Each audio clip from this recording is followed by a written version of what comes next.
Ew, that is an ugly tree. Take that to the face, you stupid tree. Oh, you sad. It's a sad tree. Stupid tree. Oh god, I got backstabbed. Oh, what is this? Karma is a bitch. What's up, bros? Cool Cheese here. Last episode, we made it through the gutter, and oh, it's gross. This episode, we will be going through the shaded forest, something like that. Good times, a little bit longer episode, quite a lot of little nooks and crannies to explore and pick up a couple of hidden objects, as well as unlock Ornifex, the weapon trader who you can trade in some of your boss souls to, and a couple of other things. So let's jump into it and get this one out of the way. Alright, start off your day by running through Majula. We're gonna head up these stairway, and we're gonna go through an area that you may have actually explored if you were kind of playing the game on your own in the beginning. We're gonna go to an area that was previously sealed off due to needing a fragrant branch of yore. Now, of course, we get a fragrant branch of yore fairly early on by exploring one of the other zones. If I were a pyromancer, I would actually want to come over here a little bit earlier in the game rather than at this point in the playthrough. But since I'm not using any pyromancies, it's not such a big deal. That guy right there, you can actually kill him if you want his sword, and it's pretty badass looking sword, but honestly, I like to keep him alive. He helps you out in a couple of the harder boss fights later on in the game, as long as you don't destroy his face. And if you do summon him, I think 2 or 3 times successfully, you actually will receive his sword, and there's a little quest line behind that and stuff. So, pretty fun times if it's your first playthrough. Go ahead, keep him alive. Unless you just really want that sword. Alright, so what you want to do, use that fragrant branch of yore on this lady in the rags. She's actually kind of cool because you can dress her up. She's like your own little personal doll. So once you talk to her, you can give her some items. And whichever items you give her, you can never retrieve. So make sure you don't give her something very important. But she will wear those later on when she heads back to town. She also has a lot of pyromancies. She can upgrade your pyromancy flame as well. So let's get that out of the way and pull this lever. But before you do, beware. Foul demons and beasts. They shall fall down and destroy you. Make sure that you've killed the enemies in the rooms because they will surprise you. If you cannot kill this, one thing to do is just kind of run around, and you kind of have to be careful because once the door opens, that little thing pops out and it will petrify you. So, that's not good. You basically get cursed for a very large amount of your max life pool, and you will be dead, obviously, instantly. So, the next thing to do here is grab that bonfire. There's a couple of other things. If you run in here, there's a chest which has an Estus flask shard in it. Now, if you actually reset this bonfire, I believe the door closes and you have to reset this doorway, and yet again, these guys will jump out of the rooms and attack you. I'm actually going to go ahead and go into all of these rooms, and I'm going to check for items. I think there's items in 1 or 2 of these upstairs rooms that you have to jump. Yep, there's one right there. So we're going to go ahead and pick that up, and it's a human effigy, soul of a proud knight. Nothing extremely important, but always nice to have those extra pieces of gear here and there. I like having those human effigies so that I can, you know, you're going to die a lot in this game. It's just going to happen. So when you want to get back to that human form, rather than having to be forced to place down your white sign soapstone, you can go ahead and do the effigy. Alright, let's head through here. It's pretty much a very one linear zone. There's not much to miss here. A couple of these little ball sack guys, like bulging ball sack bros, I guess you want to call them. Really awkward looking creatures, honestly. I don't know what they were thinking when they designed those guys. This is ridiculous. It's ridiculous. Look at it. Bulging ball sacks with just one sack. Just one massive sack of ball. Whatever. It's like, no, not even going to say it. So move up here, you can run up to the left, you'll grab yourself a Pharaoh's Lockstone, as if you didn't have enough of those already. Unless, of course, you're using them at the Rat Bro Covenant, which is another level of fun altogether, of course. Oh my god, ow! Okay, so you can get poisoned, by the way, if you didn't assume that from looking at the toxic looking weapons that these guys are swinging at your face. But that's okay, we're going to move on. And we should have a bonfire right over here. Let me make sure I didn't miss anything. Okay, there's not anything around there. So pretty much this whole zone, it's not too bad. Especially at this point in the game. If you're coming here at this point in the game, I should say. Because, you know, you should most likely have upgraded weapons by now. So most of the time you're going to be killing these guys very quickly. You should probably also have some decent armor. I have mediocre armor because I'm just trying to look cool. I'm not using the stuff with the best armor stats. Okay, this guy right here, if you freed him from earlier in the game, you can go ahead and talk to him here. And there's a whole storyline between this guy and that dude named Pate that you may have encountered as well. So eventually we'll find a situation where we have to help one of the two of those guys, whoever we think is the one who is not lying. So kind of a spoiler there. Now there's 3 ways to go here, and you basically have to choose the right direction. For now, you can actually look in the top right there, my soul memory. It says I have 1,000,000, so technically I can actually continue on with the game and go towards the the end of the game. But I'm for the sake of the walkthrough, I'm going to go ahead and go through the shaded forest and get the last great primal spirit or whatever, which is required normally to go through one of those other areas. So we're going to go through this area here that is very difficult to see. And there's going to be these little invisible ghost looking guys. The first time I came through here, I didn't know what the hell was going on, and I just sprinted through and ran for my life. And that worked too, you can do that. But there are a couple of items that I want to grab here, so I'm going to go really slow. What you do is just barely move your joystick, and you eventually will see a little bit of an outline. It looks like, like in Predator. You can kind of see when they're cloaked. You can also use your torch. It gives you a little bit more visibility. And these trees, I don't know what the purpose of them are, but if you stab them in the face, they make moaning noises. Okay, and there we go. I just got backstabbed. So the enemies in this zone, they are humanoids, and they can block you, and they can parry you, and they will backstab you, and shoot crossbows as well. So you can kind of see it. See that little I don't know if you can see it in this. Depending on the quality you have this YouTube set at, you may or may not be able to see this little ghosty looking guy, but if you pay very close attention, you can kind of see the outline of him, and once you hit him, you'll be able to see the life bar, and that makes it much easier to attack them. So just move through the zone. I like to stay on the right side. You'll notice I'm right against the wall here, and what I'll do is I'll walk through on the right side very slowly, and I'll try to kill these ghosts one at a time, and eventually, oh, there's one. Bam! Stab him! Kill him! Alright, so eventually you'll be able to grab all the items along the right side, and then you can go back down the middle, and I think there's a chest there as well. So let's go ahead and finish off this right side over here. And you can click on all these little messages. I like to click messages, see what other people are saying. Treasure ahead! So, oh, there's the guy. Yep. Oh, now go to backstab. Very nice, and he is dead. Haha! So this treasure chest right here has a ring in it, I believe. Yes, Old Sun Ring. This is actually pretty good for PvP. So, you equip the Old Sun Ring, and after taking a little bit of damage, it sets up this little fire bomb, and if they are next to you, boom, they take a decent amount of damage, and it'll sometimes stagger them. Really good for PvP, and it tends to catch people off guard. It's caught me off guard a couple of times as well. So if we head up here, yet another chest, we can get the Chloranthy Ring. This is actually an upgrade to my current Chloranthy Ring, so I'm going to equip that one for sure. And, oh, wow. Hello, sir. Ah! One more attack, and he's dead. Okay, so let's go ahead and put that bad boy on. And we are good to go. So, that is, if you weren't aware, the ring that gives you quicker endurance recharge. Or stamina, I should say, not endurance. And, okay, so there's one more ring around here somewhere. Ring around the rosy. Pocket full of posy! Make sure you don't get cursed. Those little pots right there, that's the first time you see that pot in the game.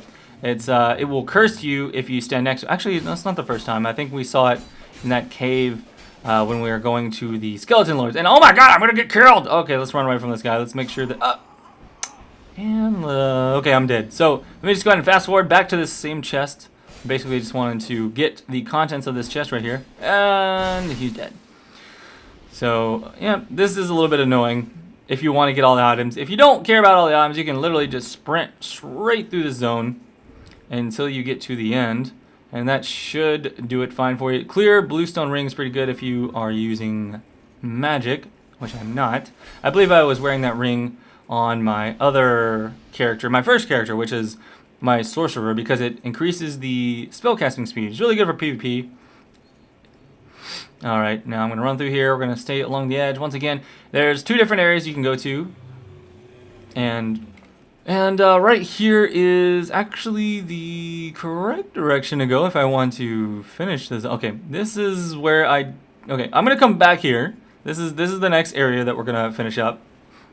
Before we go there, though, there's a little side area over here if we continue on this way. And we can pick up an item as well as sort of like a vendor or something. You'll see. So we'll just run through here. Oh, yeah, one more item as well. Oh, hello, Mr. Ghosty. He was trying to sneak up on me. Kind of did, actually. Took a little bit of damage, but we're going to finish him off. And we are good. Make sure that no one else. Okay, so pick up that. And right here is a little clearing. So if you look at this area, there's like a little dog-looking face, and you can talk to that face. It's an actual decapitated head that talks to you. So talk to this guy. He's actually got an interesting little storyline. He was this great warrior, and he was decapitated, but somehow still stayed alive. Now this is cool because you can buy gold pine resin. Gold pine resin really good for certain bosses. If you have any souls laying around, go ahead and buy a couple of those. Why not? You can also buy some magic. You can get your decapitate gesture, which is awesome. After you do that, make sure you do some additional talk, and you'll actually get his helmet. Now, the helmet that he has is probably the best thing that you're going to have at the moment in terms of defenses and poise. It looks kind of cool as well. Yeah, look at that. That is really cool. Later on, you will gain his full armor set, but that will come later. And right back there, you'll get the fire seed, which, again, if you are a pyromancer, this is a pretty good way to go because you can use that to upgrade your flame. So, let's go ahead and move back over to the area that we were just at. There's an entire zone here that has quite a lot of various annoyances to deal with, but I'm going to show you guys how to manage this spot. Honestly, this was actually very difficult for my sorcerer because all of the enemies here are like massive. They have massive magic resistance. So if you are a sorcerer of some sort, I would recommend getting a dagger, just a dagger. Even if it's not upgraded, you can upgrade it once or twice or 3 times with some small Titanite shards if you would like to. But really all you need is a dagger. And come over here. If you have the extra fragrant branches of yore, which you should have, go ahead and let this guy out of the statue. And this is the guy you're going to have to kill. Best way to kill these guys is backstab them. They do a lot of damage with those axes. They will cut you up. But yeah. If you kill him, you get the Fang Key, and I'll show you what the Fang Key is for later. These little pots right here, you need to destroy them. Man, I hate them so much. They're like, guess what? I'm a little object in the world that's going to curse you. Curses. No, curse you, pots. That's pretty much my take on those things. So anyways, we're going to come down here, grab a few chests and things like that. I don't know if there's anything in this zone that is like extremely important for you to grab, but I'm going to do my best to show you where everything's at anyways, even if it takes a little bit longer to finish the episode. And right there, there's a pot. Okay, so there's one of those little pots right above you that curses you, as you can see. If you just run through very quickly, you can jump right across, sprint, and boop. Just pop it, and there's another chest up here as well. Pretty much all of these. Oh, that's actually a tiny chunk. Well, that's okay. Alright, so there should be 2 guys chasing me right now. Again, the best way to deal with these guys is, well, if you have a physical weapon, you can kill them very quickly. However, otherwise, just backstab them. Wait for them to swing their axe, get used to the little dodge timing, and roll under it. Boom! Stab him in the back. This guy, you don't have to fight him. I don't even know what the point of this dude is. You'll see one of these guys later on in the game. I feel like he's almost bugged. Like, later on in the game, you'll find one of these, and they will run at you, and he will mess you up. This guy, as long as you shoot him from range, he does not move. If you try and run up and melee attack him, then he'll start messing with you, and he shoots out this big old cloud of petrification. Anyways, just grab out a bow or magic spells, whatever you got, and clean him up. He is a one-time only spawn, and then after he's dead, then you're good to go. Now, if you're going to destroy these pots from range, you need to have iron arrows. You cannot use the wooden ones, the little cheap ones. So make sure you have iron arrows. And you can use arrows as well to kill these guys because they are pretty squishy to physical damage, as I've discussed. And we're just gonna go ahead and snipe these pots. There's no real reason that you can for most of them you can run up and just roll into them, but some of these areas are gonna have multiple pots, which will stack up that curse much faster. And what's up with this guy? Fatigue. Yeah, I guess he died of fatigue. That's what that comment's saying. Thumbs up to that comment, right? Yeah. Oh, backstab. Oh, man. What's up with that? I just got tricked. He was like, I'm just gonna stand here and let you backstab me, and then he did not. Turn around and hit me in the face. What the hell? Oh, gotta equip it into 2 hands. Okay, that one is down, that one's down, and sniped. And any more? I think we got them all. So one more little chest here. Once again, these wooden chests. Okay, if you didn't realize this by now in the game, wooden chests are pretty much items that are not equipable objects. They're usually just things that are consumables, such as what I just got there, like effigies and things that you can use to upgrade weapons. So if you end up breaking a wooden box, don't feel bad. You're probably not missing out on too much, honestly. So right there are 2 of those pots in this little. In fact, you're very likely to get cursed. I don't think there's any way you can come through here without getting cursed if you don't break both of those pots. Look at that. So there's one underneath the floor. You'll notice I actually almost got cursed just by walking next to that area right there, because they can basically curse you through the walls, through the floors. It's ridiculous. So I broke 2 pots, and I'm gonna try my best to run down here and break this next one. Where is it at? There it is. It's right in the corner. So now you know.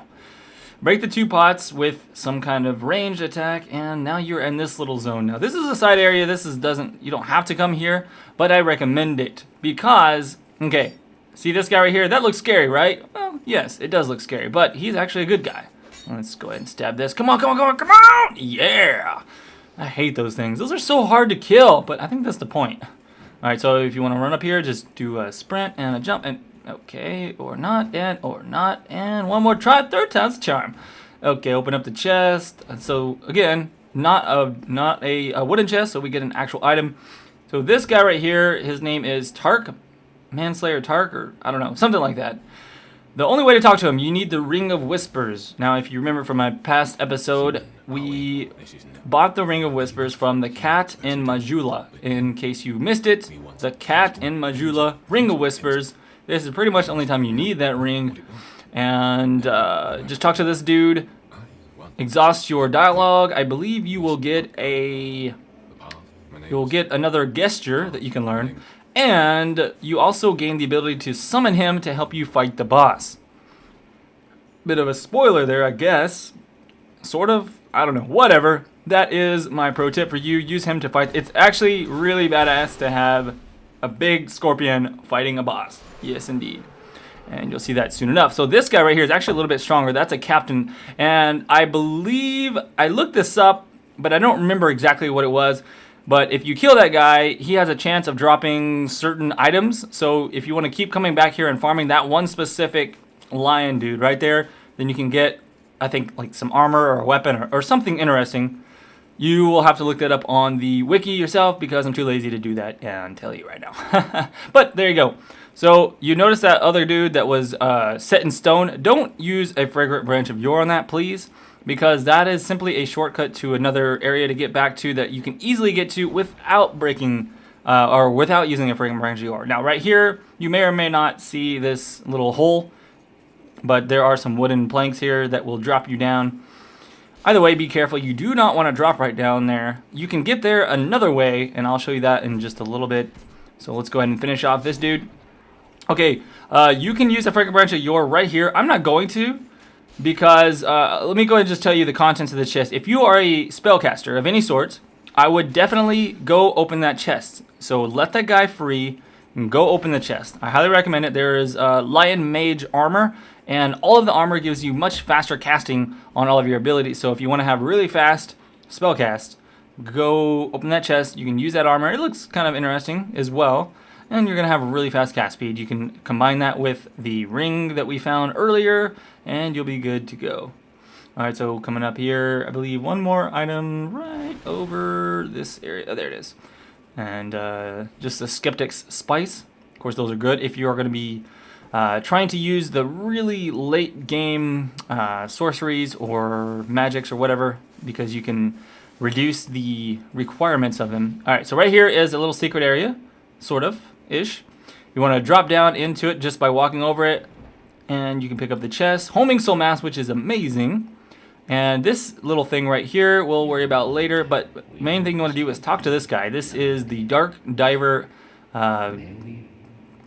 something or another. Anyways, the first time you meet him, well, if you're following my series, the first time you would meet him potentially is if you go to the gutter. I actually took that section out of my video, and I'm going to make a video later on that shows you the 3 locations of Darkdiver Grandahl so that you can join his covenant and find this hidden zones, which are, you know, much more difficult, but we'll talk about that in a different episode. I'm just going to let you know right now that I'm aware of what he does, and I'll be compiling that later. All right, so be careful right here. These guys will petrify you, so if they start spewing out clouds, then get the hell back. Also, those little puddles, you do not want to walk in those little puddles. They are acid. They will break your equipment, and that's annoying as hell. We have to have the Fang key, which we unlocked from that other dude earlier, if you remember. Fang key opens up this door. This is not an enemy. Do not fight him. And him or her, whatever it is. Either way, you get an Estus shard there, and you get to unlock this vendor. Now, you can't buy anything from her right now, but in the next zone that we're going to head to, we can use her to trade in boss souls for certain various items, and you can buy some stuff from her as well. I don't know. We'll get to that later. For now, let's go ahead and run back through the zone. We're pretty much done here. Now, well, one more thing. You can actually jump across here. So remember that little thing over there? I told you not to use a fragrant branch in your because you, well, G motherfucking G. So if you do not have bad coordination, you can easily just jump across to that area right there. So let's do that again. Just a hop and a flip, and we are good to go. I believe there is this little petrification dude. Kill that, and you get nothing even really important. Oh yeah, raw stone. Well, no, I got that from the enemy. I don't think there's anything else. Yeah, that's literally all there is. It's just a waste of a fragrant branch or don't use it. Okay, we're gonna head back over to the boss area now. Oh yeah, I forgot about this little chest right here. Yeah, okay, so you can get this chest right here, and it's a Black Knight. Oh yeah, there you go. That's pretty good. So Black Knight halberd. That is a really sweet item if you remember from Dark Souls 1. But for now, that's pretty much the end of this episode. What you want to do is head back the direction that you dropped down for Darkdiver Grandahl, but instead go through this way, and you'll be heading over to the boss. So, of course, as always, be sure to check out my boss kill series if you need help with the boss. But if not, then good luck to you, good sirs. And we're gonna head through here now. There is an area that you have to fight through before you get to the next bonfire, which is kind of annoying and scary. If you die, you have to run all the way back yet again. So don't die. And I'll do my best to show you what you need to do to not die. There's actually a little sneaky, tricky part here that will kill you. Well, for one thing, this guy is really big. You can actually shoot him with some ranged attacks. He is fairly slow, though. These are like elephant men or something like that. Just if he starts attacking, you just roll behind him as best as you can, and you'll be good to go. The bonfire is right under that little archway in the water, but I'm going to go ahead and fight off this this Gimli dwarf or whatever, and we'll be good to go. You may remember that dwarf because it looks like the Will and Dill Gavilan, but that is not Gavilan. The Gavilan is here, but okay, so this chest will kill you. Do not try and open it. Spoiler alert, that is a Mimicry. So you have to attack it, and there is your bonfire. Thank you guys for watching this episode. If you enjoyed it, please make sure to hit that like button, and I'll see you around for the next one. I'm Kobe Cheese. Peace out, bros.